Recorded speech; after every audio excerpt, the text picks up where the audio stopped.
তো happy on এই video তোমাদের third semester history honours DSC 4 এর সাজেশনস দিয়ে দেবো। সো যারা ডিএসসি 3 ফলো করেছিলে আই থিঙ্ক তোমরা সমস্ত প্রশ্ন কমন পেয়েছো।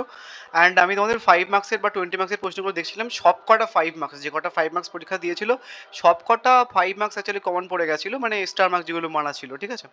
সো আশা করছি তোমরা ডিএসসি 4এও কমন পাবে। আমি তোমাদের প্রত্যেক কটা পার্ট থেকে, মানে তোমাদের 5 মার্কসের 3টে টপ ইম্পর্টেন্ট কোশ্চেন্স বলবো এবং 20 মার্কসের টপ ইম্পর্টেন্ট প্রশ্নগুলো বলে দেবো, আর কিছু সাফারি প্রশ্ন বলবো। অ্যান্ড যেগুলো সব থেকে বেশি ইম্পর্টেন্ট প্রশ্ন দেন সেগুলো রেড স্টার করা রয়েছে, যেগুলো একটুখানি পরে মানে তারপরে যে ইম্পর্টেন্ট প্রশ্নগুলো দেন সেগুলো একটুখানি ব্লু স্টার করা রয়েছে। যেমন প্রথম 5 মার্কসের মোস্ট ইম্পর্টেন্ট প্রশ্ন হচ্ছে কিছু ম্যানুয়াল বা খামার ব্যবস্থার গুরুত্ব আলোচনা করো, বা বলতে পারে যে ম্যানুয়াল ব্যবস্থা কেমন ছিল, বা বলতে পারে যে মধ্যযুগীয় ম্যানুয়াল ব্যবস্থা সম্পর্কে আলোচনা করো, ঠিক আছে। এটা তো ইম্পর্টেন্ট নয়, বাট সব থেকে বেশি ইম্পর্টেন্ট হচ্ছে কিছু এটা ক্যারোলিঞ্জিও নবজাগরণের বৈশিষ্ট্য বা তাৎপর্য বা সীমাবদ্ধতা বা প্রভাব, বা তোমাকে ডিরেক্টলি দিতে পারে যে ক্যারোলিঞ্জিও নবজাগরণের সংক্ষিপ্ত টিকা লেখো, এবার দিতে পারে। এটা সব থেকে বেশি ইম্পর্টেন্ট প্রশ্ন 5 মার্কসের জন্য। নেক্সট তারপরে হচ্ছে কি যে ইউরোপীয় সামন্ততন্ত্রের মূল বৈশিষ্ট্যগুলি কী কী, এটা সব থেকে বেশি ইম্পর্টেন্ট 5 মার্কসের জন্য। আর তারপরে রোমান সাম্রাজ্যের পতনের কারণ, ঠিক আছে। সো এই 3টে প্রশ্ন তোমাদের মোস্ট ইম্পর্টেন্ট টপ 5 মার্কসের মোস্ট ইম্পর্টেন্ট মধ্যে হচ্ছে 3টে।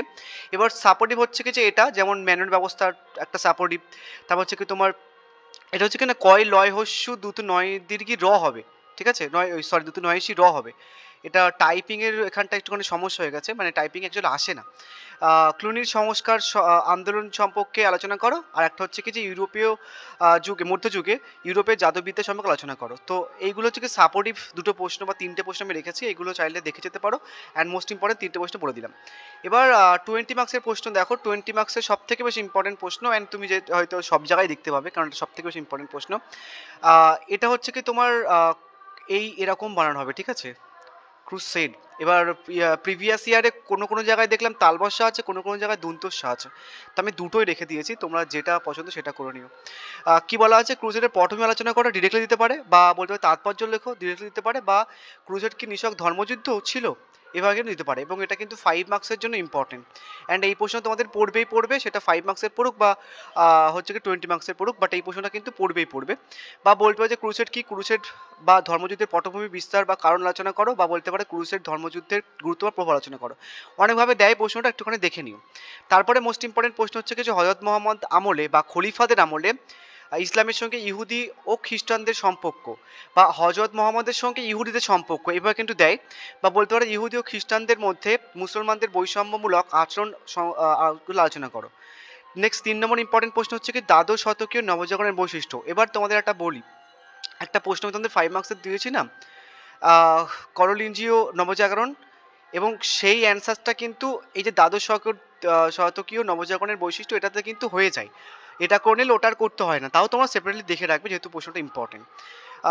আদারওয়াইজ তোমাকে বলতে পারে যে মধ্যযুগের ইউরোপের দ্বাদশ শতকীয় নবজাগরণের গুরুত্ব বৈশিষ্ট্য বলতে পারে। আদারওয়াইজ বলতে পারে যে মধ্যযুগীয় ইউরোপের শহর ও নগরের গুলির উত্থানের প্রেক্ষাপট আলোচনা করো, বা শিল্প স্থাপত্য সম্বন্ধে লেখো ইউরোপের, ঠিক আছে। নেক্সট তারপরে মোস্ট ইম্পর্টেন্ট প্রশ্ন হচ্ছে কি সামন্ততন্ত্রের পতন সংক্রান্ত ঐতিহাসিক বিতর্ক আলোচনা করো। এবার 3টে মোস্ট ইম্পর্টেন্ট প্রশ্ন বলেছি, এরা সব থেকে বেশি ইম্পর্টেন্ট প্রশ্ন 1 নম্বর।